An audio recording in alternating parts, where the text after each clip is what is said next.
Nako na ba? Hello, magandang hapon sa inyo lahat. So, bago tayo dumako doon sa pagpa-public apology ni Boy Dila. Ano siya nakaharap na siya ni Mayor 'di ba? Napansin ko parang nag-open na yung floodgates nung yung mga totoong nangyayari doon sa piyesta ng San Juan. Meron dito mga nakakabwisit panoorin na i-share ko sa inyo, no. Ito number one. Ito nakita ko sa FB. Dahil lang ayusin ko lang yung screen na. Hindi ko alam kung anong klaseng kahayupan to men 'Di ba? Hindi ko nagigets yung ganito I-play mo to ha. I-play natin ha. I-play mo.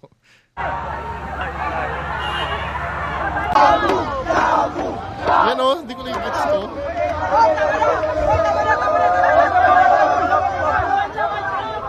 Sobra naman to.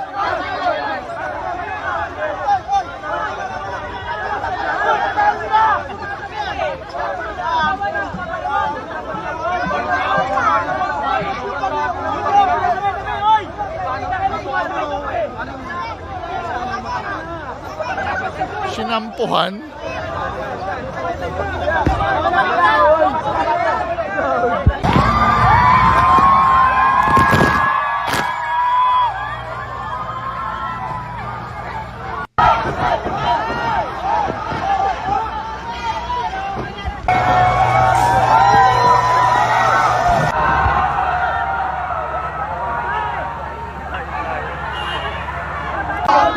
Sobra naman yon.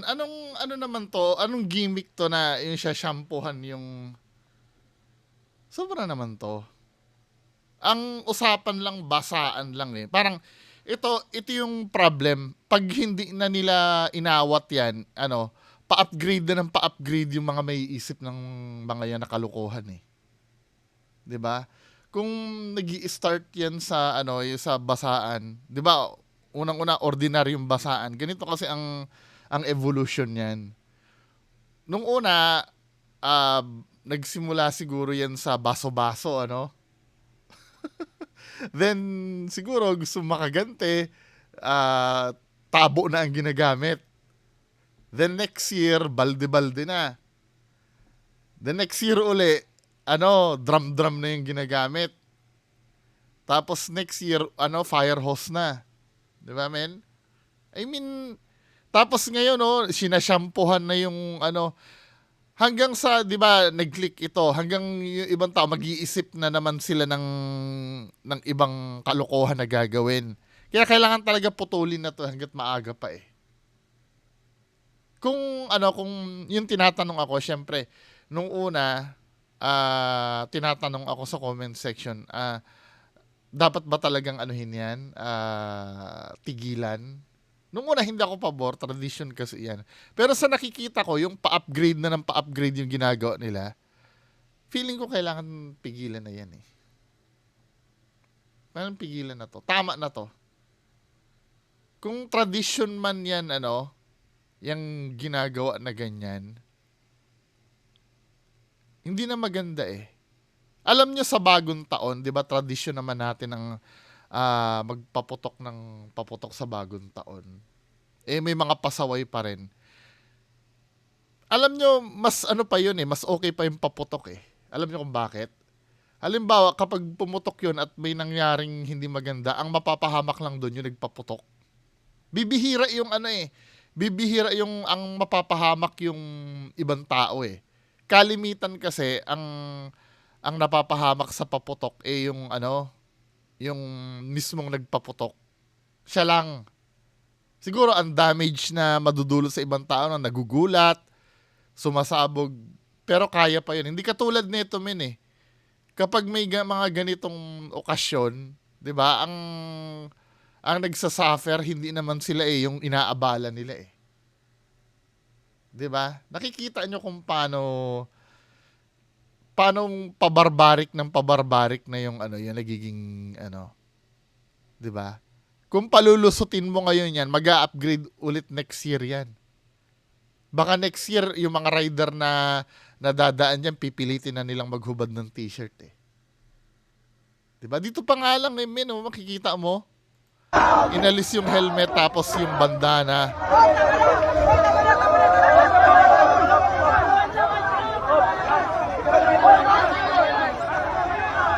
Tapos ibabalik, putang na, sinampo ka, pabaliktad yung lagay ng helmet, tapos may shampoo ka doon, hindi ka babanlawan. Walang magawa yung ano eh. Syempre men, di ba? Kapag pumalag ka dyan, ang dami niyan, bubugbugin ka niyan. No choice ka, kundi makisama na lang. Grabe na. Nagiging ano na to, di ba nakikita ng San Juan yan, men? Yung ano? Yung nangyayari sa inyo, pambihira. O ito pa isa. Hindi ko alam kung San Juan to, pero San Juan ba to? Pakita ko sa inyo.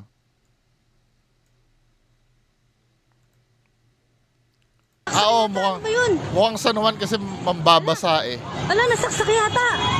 Ala, nasaksak nga. Ala, nasa na? Ala, nagbubuga na. Pero may mga ganong ano ba? May mga ganong ano ba sa San Juan? Dahil sa San Juan. Ala, nasaksak na. Ala, nasaksak na. Nasaksak. Nasaksak, oh. Ay, nasaksak na nga. Daming osyosero.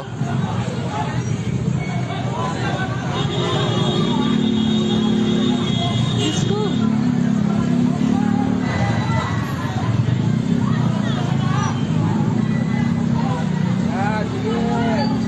Hello.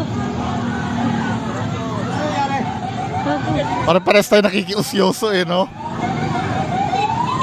Ayan, hindi dapat ganyan. Nakaw.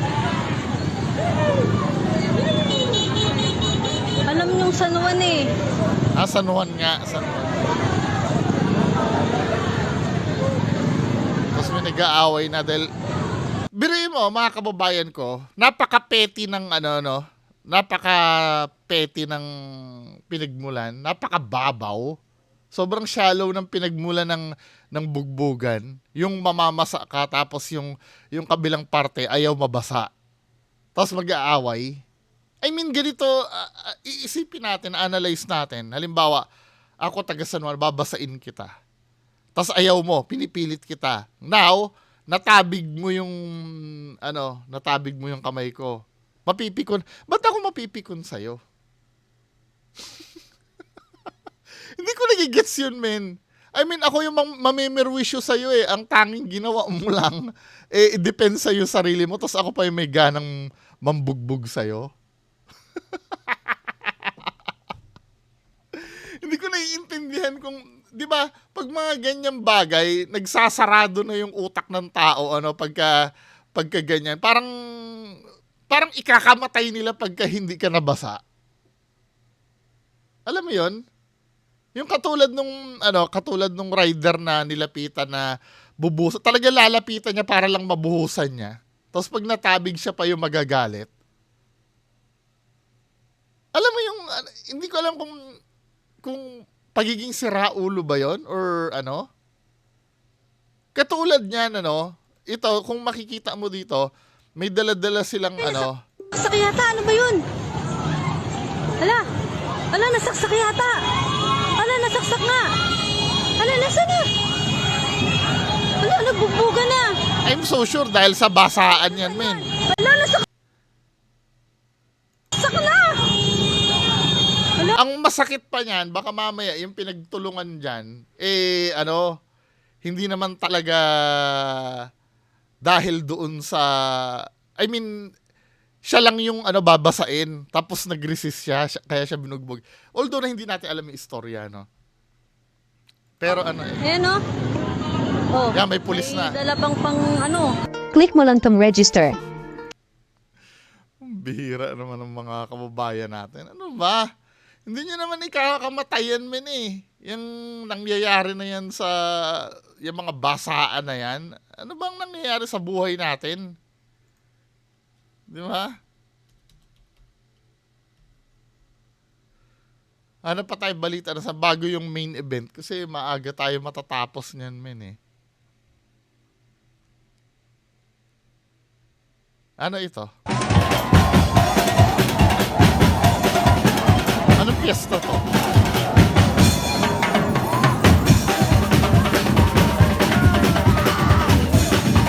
Taytay San Juan. Ito naman sa ibang lugar.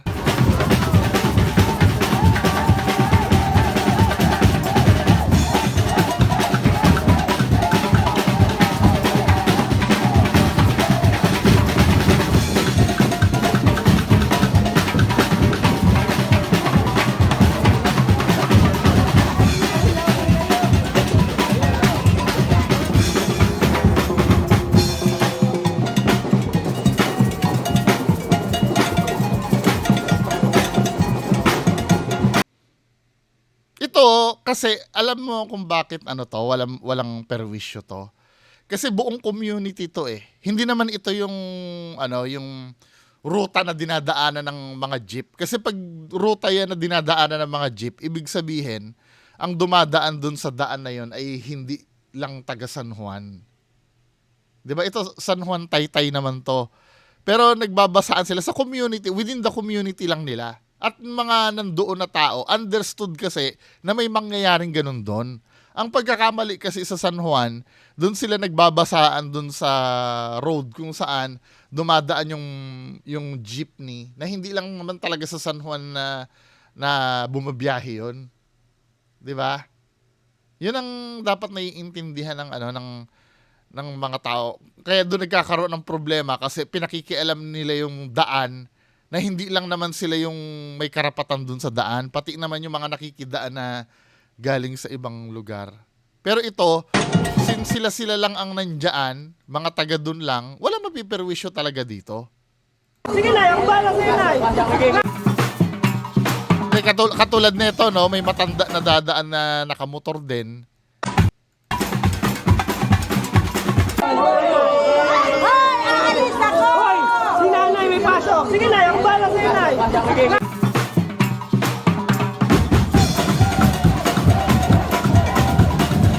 Sampal sa San Juan to, no? Di ba, hindi ka ba nahihiya dito, Mayor Mayor Zamora? Zamora ba? Name ni... Sa ibang kayang-kayang kayang-kayang i-organize. Ang inang yan, men. Ito, may pahayag si Senator JB Ejercito. Panoorin nga natin tong pahayag ni Senator JB Ejercito. Sabi ni Senator JB Ejercito, anyari, wata-wata. Nakakalungkot na ang dating masaya at maayos na wata-wata San Juan Fiesta ay nagbalik na sa dating gawi ng kaguluhan. Mula noong 2003, ng unang wata-wata, pinaghirapan nating maging maayos ito at magkaroon ng sariling tema at identity. Ilang taon ang ginugol bago maging maganda at inaabangan ang piyesta. Nilagyan natin ng rules at parameters para hindi na magbalik sa dating magulo ang tradisyon ng basaan. Nilimitahan ang oras, pinagbawal ang pagbasa sa mga passersby at mga papasok sa trabaho. Ginawan ng sariling tema, kanta, sayaw at identity ang fiesta upang maging mas organisado, kaaya-aya at higit sa lahat, walang kaguluhan. Ilang taon na tunay na napakasaya at nagkakaisa ang mga San Juaneños at dinarayo pa ang kapistahan ng bisita mula sa iba't ibang lugar. O parang naririnig ko dati. Parang dinadayo yan para makipagbasaan. Di ba? Ang wata-wata noon ay maituturing na isang pinakamasaya at organisadong kapistahan sa buong bansa. Talagang maihahambing na ito sa mga sikat na kapistahan tulad ng Sinulog, Ati-atihan, Dinagyang, Panagbenga at Kadayawan at iba pa. Bilang dating mayor na nag-conceptualize at nag-organisa at nag-ayos ng San Juan Fiesta, ako ay sadyang nalulungkot na nagbalik ito sa dating kaguluhan at walang disiplina ang mga nakikipagbasaan. Hindi ganito ang San Juaneños. Marahil ay nagkulang sa preparasyon at pagpapaalala. Dati ay pinahuhuli ko mismo ang mga nanggulo at nambasa sa mga papasok ng trabaho. Nasayang ang diwa ng San Juan Fiesta. Ako man ay humihingi ng pasensya sa mga naperwisyo ng kapistahan. Parang ano yun, no? Kinapitalize ni JBRC to. Kaaway ba nila yon yung si Mayor Zamora? 'Di ba? Kaaway nila, no? Parang kinapitalize niya. Tangina, pagkakataon ko ito para mayari ko kayo. Wala eh, ganun talaga sa politika. Hindi naman illegal itong ginawa ni ano. Hindi, mga mamaya, baka supporter ni Mayor, sasabihin paninira itong ginagawa ni ano. Hindi naman paninira, talaga namang naging magulo eh. 'Di ba? Ang nangyari lang, kinapitalize lang ni JBRC to yung ano. Hindi, to be fair naman dito, parang wala naman talagang nakitang pulis nung time na yon. 'Di ba? Dapat ang mga pulis nagbabantay talaga doon. Meron ngang pulis na nag-aano doon, wala nagawa eh. 'Di ba? Nakakahiya, men. Pambihira. Ano pa ba yung ano?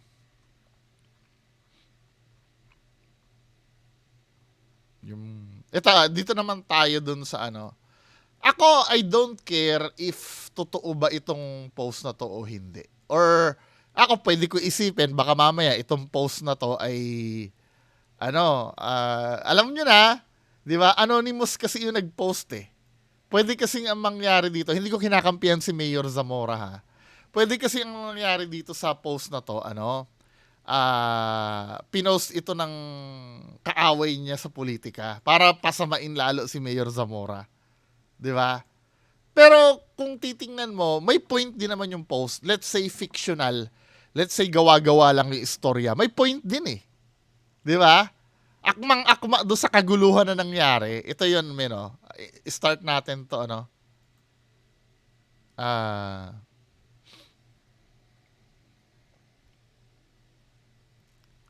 sabing ganon, hi mga mami, please hide my identity.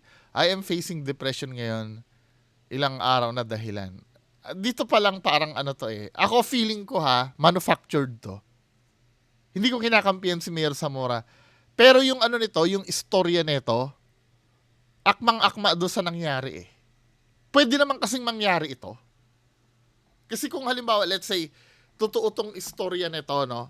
Kung totoo tong istorya na to, lalapit na kay Tulfo yan or mismong kay Mayor yan, magpapatulong yan eh. Pero ang ganda kasi ng pagkakataon, ito na yung time para banatan si Mayor. Parang pwede rin kasi natin sabing eye-opener to eh. Di ba parang napanood? Nabasa nyo ba yung No Limit Tangere? Di ba fictional yon? Hindi naman totoo yung mga nasa No Limit Tangere eh. Pero tinatamaan yung mga Kastila doon nung time na yon, nung pinablish ang No Limit Tangere. Di ba? Let's say parang ganito rin yun siguro. Parang wala naman siyang kasing pinakitang picture na nabasa yung kung ano niya, di ba? Dapat usually pag post kasi pinapakita eh. So ito, basahin natin, no? Hi mga mami, please hide my identity. I am facing depression ngayon lang, ilang araw na dahilan. San Juan Feast or the Wata Wata Festival. I am single mom of 3. Solo ko tinataguyod ang aking mga anak. 3 po ang aking mga anak. Ito ang dahilan para magpursigi ako mag-apply abroad. Dahil solo ko binubuhay ang mga anak ko at walang susustento galing sa ama nila.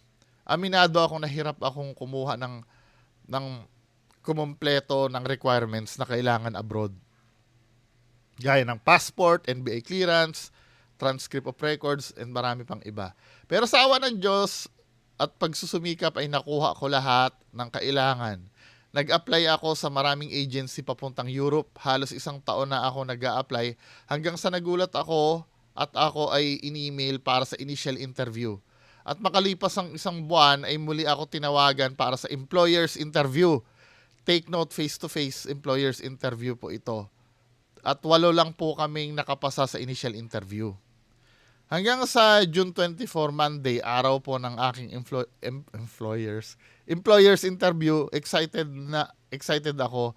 Nanghiram pa ako ng damit na pang formal attire at sapatos. Inilagay ko na ang mga original documents ko sa long brown envelope. Kasi sabi ng aming agency ay hihingin na ang mga original documents namin. Hanggang sa di ko naman sukat akalaing fiesta ng San Juan. Yes, hindi po ako aware sa fiesta ng San Juan. Nagulat ako nang may grupo ng kabataan na nasa 20 katao, pinaikutan ako. May hawak na mga timbang water gun, tabo, hose. Ilang beses ako nakiusap na wag po may interview ako, please. Nanghiram lang ako ng damit. Pero hindi sila nakinig. Pinasiritan ako ng tubig sa muka mula sa hose. At di pa sila nakontento. Binuhusan ako ng ilang timbang tubig. Kaya halos basang-basa ako. Yung hawak ko na envelope kung nasaan original requirements ko ay nabasa din. Halos mabura ang mga details ko kasi basang-basa. Halos umiyak ako noon kasi 2 hours ako nagbiyahe tapos hindi rin pala ako makakapunta sa interview. Nakiusap ako sa agency pero sabi nila wala nang next schedule kasi employer's interview yon. Kaya sinasabihan na ako na sorry but you are considered failed. Halos gumuho ang mundo ko pati mga requirements ko basang-basa. 8 kaming nakapasa sa initial interview at lahat daw ng nakapunta sa employer's interview ay na-select. Ngayon, nababasa ko sa GC mga applicant for medical na sila lahat. Gumuho ang pangarap ko. Ang tagal kong naghintay. Walang sidlan ng saya nang makapasa ako sa initial interview. Pero ngayon, bumagsak ang mundo ko. Nakiusap ako, nagmakaawa. Pinagtitinginan ako sa bus nung pauwi ako, basang-basa ako. Ayaw tumabi sa akin ng ibang pasahero kasi basang-basa ang damit ko. Malala pati mga documents ko ay basang-basa na at hindi na sa tingin ko maisasalba kasi halos mabura na ang mga salita. Kung may mga taga San Juan dito, sana napasaya namin kayo. Napakalaging bagay po na makakaalis ako sa bansa. Dahil solo ko binubuhayan ako. Nakiusap ako, nagmakaawa, pero hindi kayo nakinig. Umiyak pero nagtatawanan pa kayo. Happy Fiesta. Yung isang araw na fiesta nyo, isang buong pangarap ko naglaho. Masakit nga naman pakinggan, ano. Pero may nakita akong butas dito eh. May nakita akong butas dito sa mga nandito. Unang-una, so galing siya sa iba. Pero bakit dito? Nagulat ako na may grupo ng mga kabataan na nasa 20 katao, pinaikutan ako. Ibig sabihin, naglalakad ka nito. Galing ka sa bumaba ka ng San Juan. Parang may butas itong kwento na to eh. Kasi halos sabi mo halos 2 oras kang nagbiyahe. Yung detalye ng kwento niya parang it doesn't add up eh. Kasi hindi mo alam, let's say, hindi mo alam na piyesta ng San Juan. Pero ang interview mo, hindi naman sa San Juan, di ba? Napadaan ka doon. Dahil pinalibutan ka, ibig sabihin, naglalakad ka niyan. Ba't ka naglakad sa San Juan? Imposible naman na galing ka mismo sa San Juan kasi unaware ka na piyesta ng San Juan eh.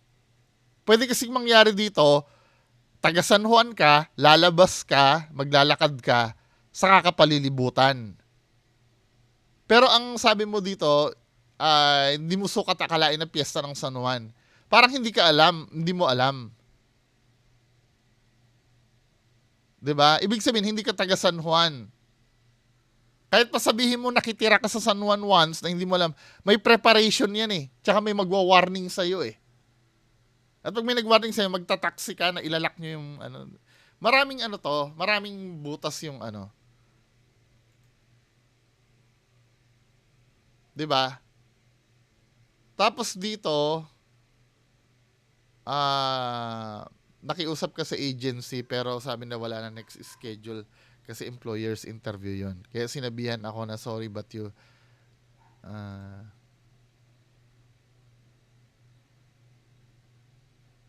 tapos umuwi ka ng halos 2 oras.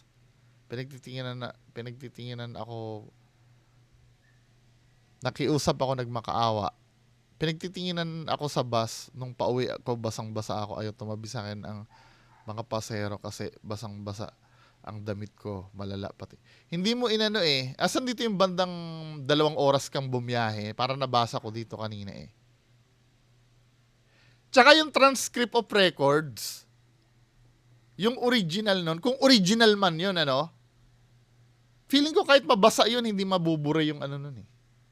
Pati passport.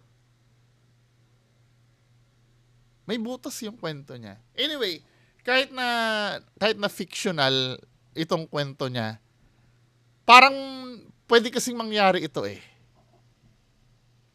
'Di ba? Pwede kasing may mangyari diyan. Pwede kasing may mangyaring ganito talaga. Kaya lang yung detail ng kwento niya ay medyo sketchy. Kaya ano ko, siguro nasa 80% fictional ito tong ano. Parang nilalarawan lang nito yung abalang pwedeng magawa nung ano. Unang-una anonymous yung nag-ano eh. Yung nag-post eh. Kahit man lang sana picture ng mga nabasa sa kanya may maipost siya eh. 'Di ba? Hindi, anong tingin nyo? Naniniwala kayo na totoo 'yon na nangyari? Kung i-analyze nyo kasi yung kwento may butas eh. Anyway, dito na tayo sa main event natin. Ito naman, nag-public apology daw si Boy Dila. Ito ay balita mula sa TV5. Dahil lang So ito. Play natin si Julius Babaw. Nag-public apology ang binansagang si Boy Dila na nag-viral dahil sa pambabasa niya sa isang rider nung Wata Wata Festival sa San Juan. Kanina nagharap sila ni Mayor Francis Zamora. Live mula sa San Juan, nasa frontline ng balitang yan si Laila Pangilinan. Laila, ano ba ang paliwanag ng San Juan LGU? Julius, kung ang pagbabasihan nga itong ay ang pambabaril ng water gun, ganoon na rin ang pagdila sa pagre-review ng San Juan City LGU ng kanilang local ordinance, walang nilalabag itong si Lexter Castro aka Boy Dila. At kanina nga nagkita na sa unang pagkakataon. Wala talaga siya nilalabag kasi wala naman sa rules yung yung bawal ang puwersahang pagbasa eh. 'Di ba? Ang nasa rules lang kasi bawal magbukas, bawal pumasok sa loob ng jeep. Yun kasi nasa rule eh. Pero yung bawal mambasa ng puwersahan, wala sa rule yun. Pero kung tutuusin, aminado kasi si Lexter eh. Nakikiusap siya, may meeting daw kasi binasa ko pa rin, piyesta eh. Gumaganon siya eh. 'Di ba? Itong si Mayor Francis Zamora ng San Juan City at si Boy Dila dito sa San Juan City Hall. Nagtungo ngayong araw sa tanggapan ni San Juan City Kaya feeling ko lang to eh, for show lang to ni Mayor Zamora eh. Sorry pero yun ang nakikita ko dito eh. Mayor Francis Zamora, si Lexter Castro aka Boy Dila. Nag-viral siya matapos Di ba kamag-anak niya yan? Kamukha niya eh. basahin ng isang rider sa kasagsagan ng Wata Wata Festival noong June 24. Kasama niya kanina ang kanyang Kamukha niya, no? lola at ang barangay captain ng Balong Bato. Dito formal na nagsorry si Boy Dila sa rider. Humingi po ako ng paumingi sa inyo sa mga sabi ko po sa inyo, lalo na po sa rider. Gusto ko po kayong makita sa personal na gusto ko po sa inyo humingi ng...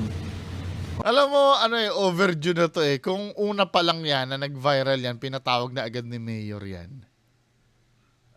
Pero nagdahilan pa si Mayor ng wala daw problem. Humarap si Boy Dila dahil na rin daw sa mga natatanggap niyang banta sa kanyang buhay at sa buhay ng kanyang pamilya. Sa mga nagbabanta po sa akin, stress na rin po ako na kung ano-ano na lang din po lumalabas sa pagbabanta sa akin na lalo na po sa mga pamilya ko. Huwag naman po sana nilang idamay kung nagalit po sila sa akin, ako na lang po ang nila. Di kasi lalo mo kasi pinikon yung mga tao eh. Di ba? Pinikon mo ng pinikon eh. Dahil masakit din po kasi nadadamay po yung pamilya ko. Ayon kay Mayor Zamora, wala silang maisampang kaso laban kay Boy Dila dahil lumalabas na wala raw itong nilabag na city ordinance. Maliban na lang daw kung magsampa ng kaso ang rider. Kung sakaling yung Akala ko sinabi ni Mayor Zamora may ano siya na hindi maaano. I mean, hindi niya malilimutan. 'Di ba? So ibig sabihin for show lang talaga 'to. 'Di ba? rider na binasa niya, nasira ang cellphone o di kaya ang laptop, pwede siyang kasuhan ng reckless imprudence resulting to damage to property. Pero depende ngayon yan kung yung rider ay pupunta dito upang mag-file ng complaint. Hindi lang yung rider, kung meron pang ibang mga naperwisyo si Lexter. Ako po, humingi ng paumin sa inyo. Nauna nang nag-public apology si Lexter sa social media kagabi. Nag-alok pa siya ng helmet at kapote sa rider na kanyang nabasa. Bago ang pagharap ni Boy Dila, pinuntahan ng News 5 ang address niya na kumakalat sa social media dahil pinadadalhan ito ng kung ano-anong order na hindi naman binili ni Boy Dila. Inabutan pa namin ang isang delivery rider. Ang mga gaya niya ang napeperwisyo ng mga gustong gumanti. Imbis na alas 5 po kami nakaka-out, inaabot kami ng 9:30, alas 10 para lang po dun sa gawa ng inventory report para maibalik po namin sa seller po uli yung mga parcel na hindi naman po nakukuha. Ang masaklap, ang address ng bahay na kumakalat, iba pala ang nakatira. Di bahay ni Lester Castro to. Ito, hindi niya bahay to. Sa amin to. Na nagagamit sa mga kalokohan ng mga hindi na vlogger. Hindi kasi dapat maintindihan niyo may kasalanan din kasi si Lexter din 'Di ba? Yes, mali yung ginawa ng mga gumante. Mali 'yon. Never kung ano. Pero hindi naman magiging ganyan 'yan kung hindi pa nagyayabang yung Lexter niyo Yung gumaganon-ganon pa men, 'di ba? Nanawagan din ng lola ni Lexter na kung maaari ay tigilan na ang kanilang pamilya dahil labis-labis ang mental stress na dinaranas nila.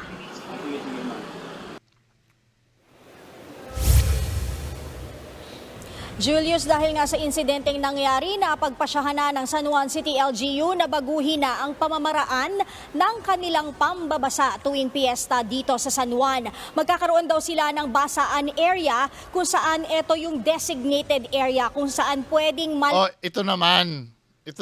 Let's say ganyan. Kasi yung nakasanayan diyan ay hindi naman mababago yan ng isang Kahit pa sabihin nyo may ordinansa kayo na nagbago na, no? Hindi naman malalaman ng tao lahat-lahat yan Kaya patuloy pa rin dapat magbantay yung mga pulis doon sa daan. layang makapamasa ang mga nakikipiesta at ito nga ay ang sa Pinaglabanan Road sa pagitan ng N. Domingo at ng P. Guevara. Hihilingin din nila sa Malacanang na kung maaari ay gawing non-working holiday ang piyesta dito sa San Juan para hindi na maulit ang mga hindi kanais-nais na insidente tuwing piyesta. Sa San Juan lang yon. Paano ibang dadaan? Yan muna pinakahuli dito, Julius. Maraming salamat, Laila Pangilinan. Okay, yun lang po. Kasi naman ganito di ba? Hindi ko sinasabing tama yung mga nagpadala ng mga package kay Lexter. Kasi anong nangyari? Tandaan natin. Sa social media kasi, marami kasing barbaric din. Di ba? Kung nababarbarikan kayo dun sa ginagawa nila tuwing Piazza San Juan, may ibang tao din na kayang gumawa nun sa inyo. Gigets nyo? Di ba? Ang lagay, kayo lang ang pwedeng manarantado ng kapwa nyo. Pwede rin kayong tarantadoy ng kapwa nyo. Kaya lang, hindi tama kasi yun. Pero, kung si Lexter ay una pa lang ay nagpakumbaba na, di ba? Malamang natigil na yan. Di ba? So, nagkatuwaan lang po. Wala, nag-video pa siya na wag kayong pumunta ng San Juan.